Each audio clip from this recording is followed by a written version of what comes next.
নামাজ পড়া অবস্থায় যদি আপনার ব্রেনের মধ্যে বাজে চিন্তা চলে আসে, তাহলে 4টি কাজ করুন, দেখবেন কখনোই আপনার নামাজ পড়া অবস্থায় আপনার ব্রেনে বাজে চিন্তা আসবে না। 1 নাম্বার হচ্ছে, নামাজ পড়ার আগে এই ছোট্ট একটা দোয়া, এটা 3 বার পড়ে নেবেন। আপনি পড়বেন আউযু বিল্লাহি মিনাশ শাইতানির রাজিম, এইটা আপনি হৃদয় থেকে 3 বার পড়বেন, দেখবেন আল্লাহ তাআলা শয়তানের ওয়াসওয়াসা থেকে নামাজের মধ্যে আপনাকে বাঁচিয়ে দিবেন। 2 নাম্বারে, এরপরেও যদি মনের মধ্যে বাজে চিন্তা চলে আসে, তাহলে মনে রাখবেন খিনজাব নামক একটা শয়তান আপনার কাঁধের কাছে বসে আছে। এই সময় নবীজি বলেছেন, তোমাদের নামাজের মধ্যে যদি বেশি ডিস্টার্ব ফিল হয়, তাহলে তোমরা বাম দিকে ফিরে হালকা প্রতীকী থুতু, মানে আপনি থুতুটা পড়বে না, কোনো লালা পড়বে না, জাস্ট প্রতীকী থুতু, এটা আপনি 3 বার ফেলবেন।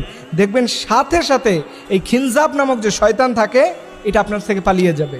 3 নাম্বারে, আপনি যখন নামাজ পড়তে দাঁড়াবেন, মনে রাখবেন এই নামাজটাকে আল্লাহ রব্বুল আলামিন দেখতে পাচ্ছেন। আল্লাহ আপনার নামাজ দেখছে, এই ফিলটা যদি আপনি জাগ্রত করতে পারেন, দেখবেন কখনোই আপনার নামাজের মধ্যে কেউ আপনাকে ডিস্টার্ব করতে পারবে না। মনে রাখবেন আল্লাহ আপনার নামাজ দেখেন।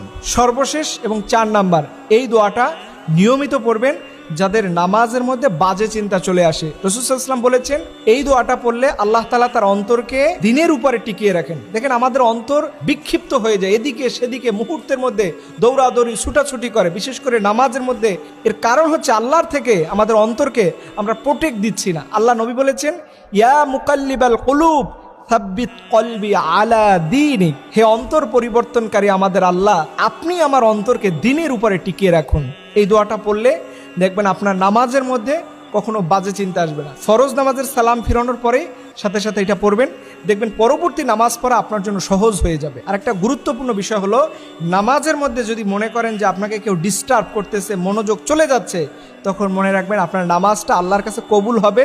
এটা যাতে কবুল না হয়, এর জন্য শয়তান আপনাকে ডিস্টার্ব করতেছে, আপনার মনোযোগ এদিকে সেদিকে নিয়ে যাচ্ছে। এবং বিশেষভাবে নামাজের আগে মোবাইল ফোন, অন্যান্য ডিভাইসগুলো থেকে দূরে থাকবেন, একটু জিকির আজকার করে নামাজে যাবেন, দেখবেন আপনার মনটা প্রশান্তি থাকবে।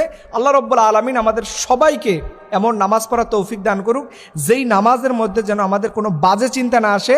আল্লাহ সেই নামাজ পড়ার আমাদের তৌফিক দান করুক, সকলে আমিন।